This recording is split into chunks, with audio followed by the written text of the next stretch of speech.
Hello, I'm Dee, and to celebrate the Christmas season, I'm delighted to be reading a beautiful story, which is Papa Panov's Special Christmas. This wonderful Christmas story is absolutely great. It was translated into English by Leo Tolstoy. The original story was written in French by Robin Saillant and demonstrates the virtues of kindness and compassion. It was Christmas Eve, and although it was still afternoon, lights had begun to appear in the shops and houses of the little Russian village, for the short winter day was nearly over. Excited children scurried indoors, and now only muffled sounds of chatter and laughter escaped from closed shutters. Old Papa Panov, the village shoemaker, stepped outside his shop to take one last look around. The sounds of happiness, the bright lights, and the faint but delicious smells of Christmas cooking reminded him of past Christmas times when his wife had still been alive and his own children little. Now they had gone. His usually cheerful face, with little laughter wrinkles behind the round steel spectacles, looked sad now. But he went back indoors with a firm step, put up the shutters, and set a pot of coffee to heat on the charcoal stove. Then, with a sigh, he settled in his big armchair. Papa Panov did not often read, but tonight he pulled down the big old family Bible and, slowly tracing the lines with one forefinger, he read again the Christmas story. He read how Mary and Joseph, tired by their journey to Bethlehem, found no room for them at the inn, so that Mary's little baby was born in the cowshed. Oh dear, exclaimed Papa Panov. If only they had come here. I would have given them my bed, and I could have covered the baby with my patchwork quilt to keep him warm. He read on about the wise men who had come to see the baby Jesus, bringing him splendid gifts. Papa Panov's face fell. I have no gift that I could give him, he thought sadly. Then his face brightened. He put down the Bible, got up, and stretched his long arms to the shelf high up in his little room.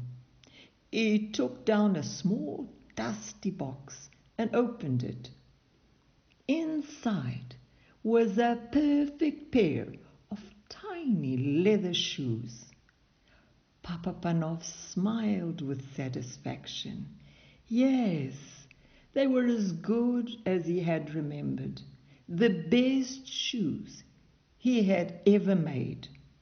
I should give him those, he decided, as he gently put them away and sat down again. He was feeling tired now, and the further he read, the sleepier he became. The print began to dance before his eyes, so that he closed them just for a minute. In no time at all, Papa Panov was fast asleep. And as he slept, he dreamed. He dreamed that someone was in his room, and he knew at once, as one does in dreams, who the person was. It was Jesus. You have been wishing that you could see me, Papa Panov, he said kindly. Then look for me tomorrow. It will be Christmas Day, and I will visit you. But look carefully, for I shall not tell you who I am. When at last Papa Panov awoke, the bells were ringing out, and a thin light was filtering through the shutters. Bless my soul, said Papa Panov, it's Christmas Day. He stood up and stretched himself, for he was rather stiff. Then his face filled with happiness as he remembered his dream. Oh, this would be a very special Christmas after all, for Jesus was coming to visit him. How would he look? Would he be a little baby, as at that first Christmas? Would he be a grown man, a carpenter, or the great king that he is, God's son? He must watch carefully the whole day through, so that he recognized him however he came. Papa Panov put on a special pot of coffee for his Christmas breakfast, took down the shutters, and looked out of the window. The street was deserted. No one was stirring yet. No one except the road sweeper. He looked as miserable and dirty as ever, and well he might. Whoever wanted to work on Christmas Day, and in the raw cold and bitter freezing mist of such a morning? Papa Panov opened the shop door, letting in a thin stream of cold air. Come in, he shouted across the street cheerily. Come in and have some hot coffee to keep out the cold. The sweeper looked up, scarcely able to believe his ears.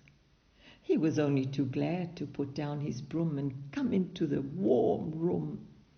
His old clothes steamed gently in the heat of the stove, and he clasped both red hands round the comforting warm mug as he drank. Papa Panov watched him with satisfaction, but every now and then his eyes strayed to the window. It would never do to miss his special visitor. Expecting someone? The sweeper asked at last. So Papa Panov told him about his dream. Well, I hope he comes, the sweeper said. You've given me a bit of Christmas cheer I never expected to have. I'd say you deserve to have your dream come true. And he actually smiled. When he had gone, Papa Panov put on cabbage soup for his dinner, then went to the door again, scanning the street. He saw no one, but he was mistaken. Someone was coming. The girl walked so slowly and quietly, hugging the walls of shops and houses, that it was a while before he noticed her. She looked very tired, and she was carrying something. As she drew nearer, he could see that it was a baby, wrapped in a thin shawl. There was such sadness in her face, and in the pinched little face of the baby, that Panov's heart went out to them. Won't you come in, he called, stepping outside to meet him. You both need a warm seat by the fire and a rest. The young mother let him shepherd her indoors, and to the comfort of the armchair she gave a big sigh of relief. I'll warm some milk for the baby, said Papa Panov. I've had children of my own. I can feed her for you. He took the milk from the stove and carefully fed the baby from a spoon, warming her tiny feet by the stove at the same time. "She needs shoes," the cobbler said. But the girl replied, "I can't afford shoes. I've got no husband to bring home money. I'm on my way to the next village to get work." A sudden thought flashed through Papa Panov's mind. He remembered the little shoes he had looked at last night, but he had been keeping those for Jesus. He looked again at the cold little feet and made up his mind. "Try these on her," he said, handing the baby and the shoes to the mother. The beautiful little shoes were a perfect fit. The girl smiled happily, and the baby gurgled with pleasure. "Oh, you've been so kind to us," the girl said when she got up with the baby to go. "May all your Christmas wishes come true." But Papa Panov was beginning to wonder if his very special Christmas wish would come true. Perhaps he had missed his visitor. He looked anxiously up and down the street. There were plenty of people about, but they were all faces that he recognized. There were neighbors going to call on their families. They nodded and smiled and wished him happy Christmas. Or beggars.